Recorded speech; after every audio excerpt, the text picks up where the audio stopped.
Choisissez d'être heureux. Choisissez d'être heureux. Choisissez d'être heureux. Le bourdon.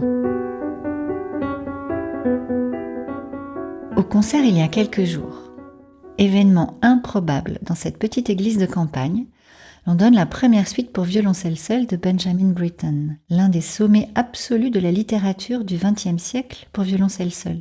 L'Himalaya du violoncelle en quelque sorte. Un challenge un peu fou dans lequel s'est lancé l'un de mes amis violoncellistes, et c'est aujourd'hui. Je m'installe sur l'un des bancs tout au fond de l'église. Je contemple avec une agréable surprise les rangs bien garnis devant moi. Public attentif, concentré. Et puis ça y est, c'est parti. Avec lyrisme et virtuosité, le violoncelle déploie toute son éloquence et sa théâtralité.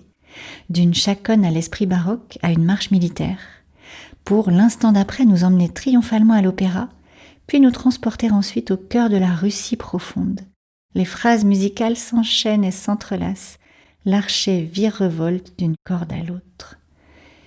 Hypnotisée par ces multiples discours qui s'enchevêtrent, c'est comme si je me retrouvais subitement emportée par le bourdonnement du quotidien, l'agitation de toutes ces sollicitations désordonnées qui viennent me bousculer chaque jour.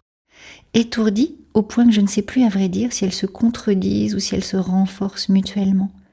Magnifique métaphore du vertigineux kaléidoscope auquel s'apparente notre quotidien. Tiens, bizarrement, l'auditoire semble s'être détendu.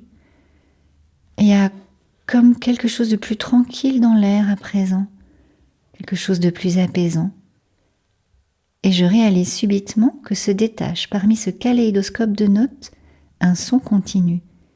Oui, tout semble s'organiser autour du sol grave du violoncelle, les pizzicati qui chantent au-dessus, la ligne de basse qui se déploie en dessous, et cette note immuable, stable, comme insensible à tout ce qui peut s'agiter autour d'elle. Un bourdon, comme ça s'appelle dans le jargon musical, l'élément stable qui crée l'apaisement. Et plus j'écoute le bourdon, plus je sens combien je respire mieux depuis que j'ai repéré cet élément structurant, comme un ancrage sur lequel m'appuyer pour accueillir plus sereinement ces sollicitations multiples et choisir parmi tous ces chemins qui s'offrent à moi. Et vous, quel est l'élément stable dans votre vie, ce qui ne bouge pas et vous aide à y voir plus clair? Il est parfois tellement associé à notre quotidien qu'on en a oublié sa saveur et sa valeur. Parfois il est un peu plus loin et il nous faut alors nous extraire du brouhaha quotidien pour choisir d'aller nous y reconnecter. Trouver ce qui ne bouge pas quand ça bouge. Une vraie boussole pour traverser le changement un peu plus sereinement. Un véritable espace de développement intérieur à explorer cette semaine.